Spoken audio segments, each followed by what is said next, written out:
All right, welcome. In this video, we're going to talk about a common user question, which is I was in fast case 6.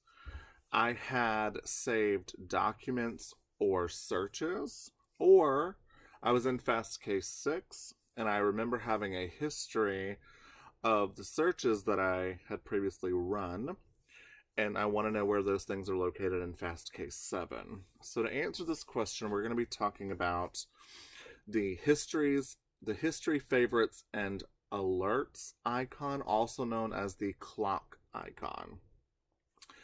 So in fast case 7, all three of those categories, so history of searches and documents, saved documents and searches, and case law alerts, are found under this clock icon in the top right.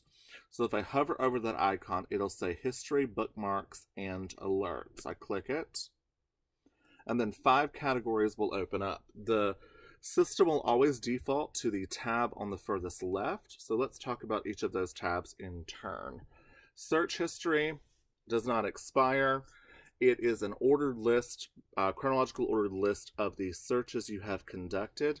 If you want to rerun a search, you simply click on the hyperlinked search and it reruns it for you. There's also this star icon to the left of the search query itself. So tab on the far left, search history, click to rerun. Star to the left of it allows you to save a tab, or excuse me, to save a search in your history as a saved search. Now you'll also notice over here on the right hand side, so to the right of the query itself in your search history, you can also see that it does reserve the same filters you have applied. So not only does it rerun the search, it also reruns the search narrowed by your previously designated filtering areas.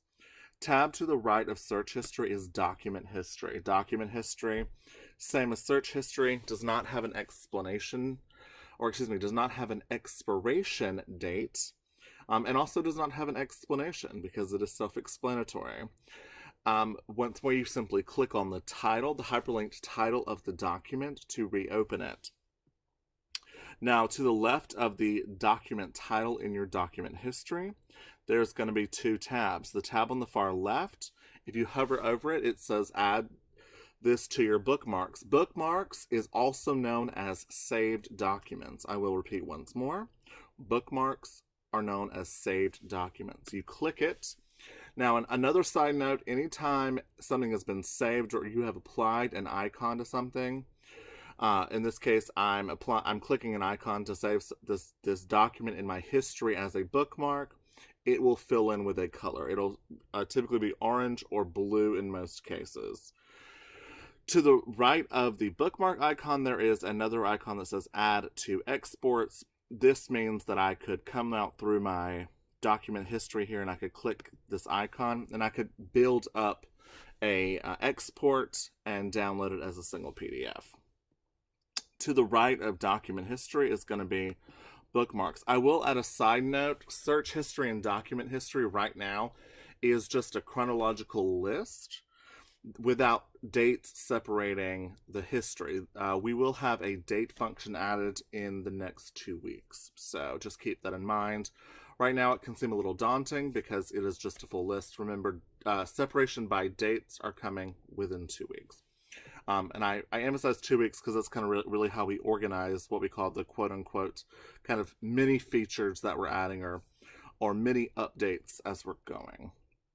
Middle tab is going to be your bookmarks. Once more, bookmarks are our saved documents. This is the full list here in chronological order according to I guess accurately you would say reverse chronological order based upon when you saved them.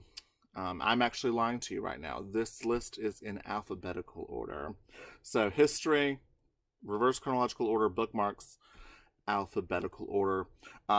There is a tag function coming to the system within 4 weeks, and it will allow you to organize this list of saved materials by client, by matter, so on and so forth. That's kind of a useful thing to point out, because previously that functionality was only available if you had an additional integrated subscription to Clio, but now it's going to be a feature that we're adding free of charge.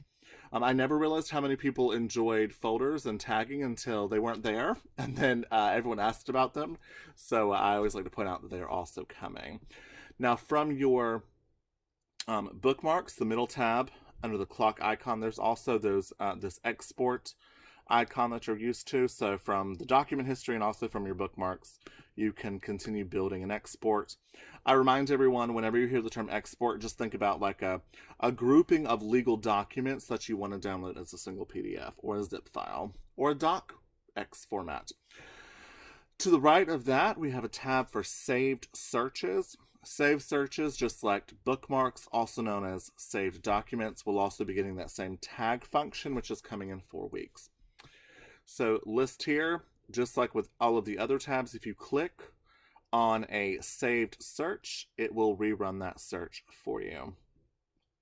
Now, when you're dealing with our saved searches, you'll also note that just like with our search history on the right-hand side here, it also allows you to rerun that search with your filters applied, or I guess your filtering areas applied.